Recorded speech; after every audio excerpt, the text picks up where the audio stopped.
तो martial master के पिछले एपिसोड में हमने देखा कि रोयू क्वेंचैन को बताती है कि उसकी बॉडी के ऊपर 2 डेथ एंगर ऑरा मौजूद है, जिसे देखकर वह कह सकती है कि यहाँ पर क्वेंचैन ने ही सुई और लैंगफेंग को मारा है। यह सुनते ही क्वेंचैन हैरान हो जाता है, क्योंकि इस दुनिया में कुछ गिने चुने लोग ही डेथ एंगर ऑरा को देख सकते हैं। और अब वह रोयू की ओर आगे बढ़ते हुए बोलता है, जी रोयू, मुझे बताओ कि क्या तुम यहाँ पर जी वुसू से कनेक्टेड हो। यह सुनते ही रोयू हैरान होते हुए बोलती है, आखिर तुम्हें मेरे ग्रेट ग्रैंडफादर का नाम कैसे पता।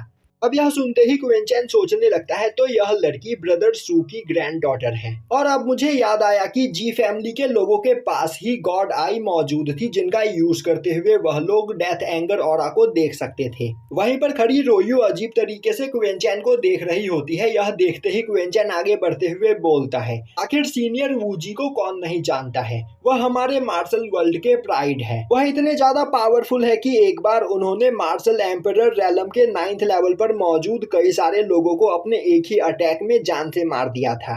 तो तुम सीनियर वूजी की डिसेंडेंट हो, मुझे बताओ आखिर आजकल सीनियर क्या कर रहे हैं।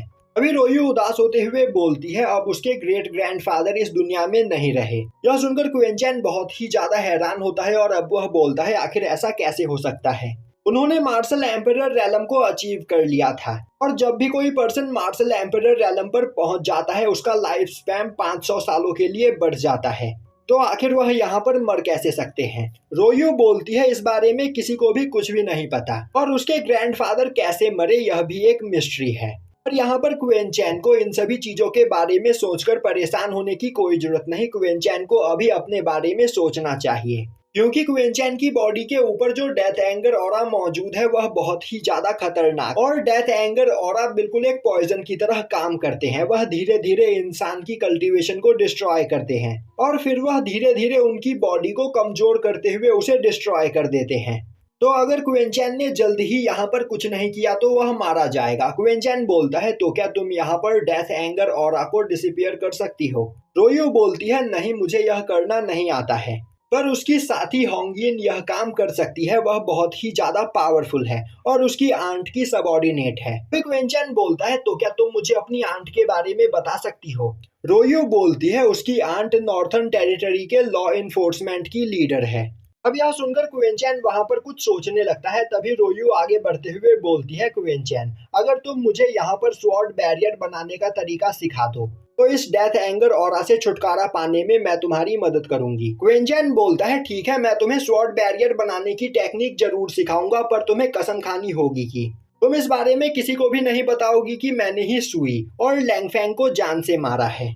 तभी रोयू वहां पर कसम खाती है कि अगर क्वेंचैन उसे स्वॉर्ड बैरियर बनाने की टेक्निक सिखाएगा तो वह उसे डेथ एंगर ऑरा से छुटकारा पाने में मदद करेगी। साथ ही साथ वह यह बात किसी को भी नहीं पता चलने देगी कि क्वेंचैन ने ही सुई और लैंगफेंग को जान से मारा है। और अब यह कसम खाने के बाद वह क्वेंचैन से बोलती है, तो अब मुझे तुम वह स्वॉर्ड बैरियर टेक्निक सिखाओ। क्वेंचैन बोलता है, 1 मिनट रुको, पहले मुझे यहाँ पर इस डेथ एंगर ऑरा का कुछ करना है। यह बोलते हुए वह उन दोनों डेथ एंगर ऑरा को अपनी बॉडी के अंदर से बाहर निकालता है, और अब वह अपने हेवनली लोटस का यूज करते हुए उन दोनों डेथ एंगर ऑरा को कंप्रेस करके काफी ज्यादा छोटा कर देता है, जिसके बाद वह अपनी लाइटनिंग ब्लड लाइन का यूज करते हुए एक काफी खतरनाक अटैक उसके ऊपर करता है, जिससे वह डेथ एंगर ऑरा डिस्ट्रॉय हो जाता है। यह देखकर रोयू काफी ज्यादा हैरान होती है और बोलती है, आखिर तुमने यह कैसे किया। क्वेंचैन बोलता है, अभी तुम्हें यह जानने की कोई भी जरूरत नहीं, अभी बस तुम्हें स्वॉर्ड बैरियर बनाने का तरीका सीखना है। और अब वह स्वॉर्ड बैरियर बनाने की टेक्निक रोयू को वहां पर देता है। तभी रोयू देखती है कि क्वेंचैन ने उसके सोल सी के अंदर एक सीक्रेट स्पेस बना दिया होता है, जिस सीक्रेट स्पेस के अंदर वह स्वॉर्ड बैरियर बनाने की टेक्निक को मास्टर कर सकती है। तभी क्वेंचैन बोलता है, स्वॉर्ड बैरियर बनाने की टेक्निक को मास्टर करने से पहले तुम्हें स्वॉर्ड वर्ल्ड को मास्टर करना होगा, क्योंकि अभी यहाँ पर तुम्हारे स्वॉर्ड इंटेंट की बेस पावरफुल नहीं है। वहीं पर खड़ी रोयू सोच रही होती है, क्वेंचैन सच में एक जीनियस है, पर यह आखिर यहाँ पर सभी लोगों से अपनी पावर्स को छिपाता क्यों है। तभी क्वेंचैन बोलता है, मैंने तुम्हें यह टेक्निक दे दी है, तो अब यह तुम पर डिपेंड करता है कि तुम आखिर कितनी जल्दी स्वॉर्ड वर्ल्ड को मास्टर कर लेती हो, क्योंकि तुम जितनी जल्दी स्वॉर्ड वर्ल्ड को मास्टर करोगी उतनी ही जल्दी तुम स्वॉर्ड बैरियर बनाना भी सीख पाओगी। अब रोयू उसे थैंक्स करती है, जिसके बाद क्वेंचैन और रोयू उसी जगह पर बैठकर कल्टीवेशन करने लगते हैं। वहीं पर क्वेनचैन 6th लेवल पर मौजूद सभी एनर्जी को अपने अंदर एब्जॉर्ब करते हुए कल्टीवेशन कर रहा होता है और रोयू अपने सोल सी में मौजूद सीक्रेट स्पेस के अंदर स्वॉर्ड वर्ल्ड को मास्टर कर रही होती है।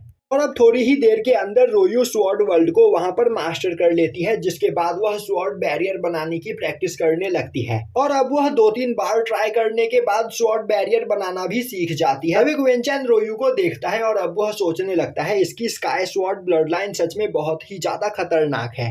मुझे स्वॉर्ड वर्ल्ड को सीखने में 1 घंटे से भी ज्यादा का टाइम लगा था, पर इसने यहाँ पर कुछ मिनट के अंदर ही स्वॉर्ड वर्ल्ड को मास्टर कर लिया और तो और स्वॉर्ड बैरियर को भी बनाना सीख लिया है। अब क्वेनचैन खड़ा होते हुए 7th लेवल की ओर जाने लगता है। तभी रोयू भी वहां पर खड़ी होती है और अब वह भी क्वेनचैन के पीछे 7th लेवल की ओर जाने लगती है। अब थोड़ी देर के बाद उस जगह पर वूमिंग भी आ पहुंचता है। अभी कई सारे स्वॉर्ड्स लगातार उस पर अटैक करने लगते हैं, जो देखते ही वह उन सभी अटैक्स को डॉज करने लगता है। और अब थोड़ी देर के बाद क्वेनसू भी उस जगह पर पहुंच जाती है। अभी कई सारे स्वॉर्ड्स लगातार उस पर अटैक करने लगते हैं, जो देखते ही वह उन सभी अटैक्स को डॉज करने लगता है। और अब वह चारों ओर देखते हुए सोचने लगती है क्वेनचैन इस जगह पर मौजूद नहीं है, तो शायद से वह पहले ही 7th लेवल पर जा चुका है, तो उसे जल्द से जल्द यहाँ पर 6th लेवल को पार करके 7th लेवल पर जाना होगा, क्योंकि वह यहाँ पर क्वेनचैन को अकेला नहीं छोड़ सकती है। यह बोलते हुए वह वहाँ पर बैठकर कल्टीवेशन करने लगती है। तभी वह देखती है कि उससे थोड़ी ही दूरी पर वोमिंग भी बैठा हुआ होता है। और यहीं पर यह एपिसोड खत्म हो जाता है।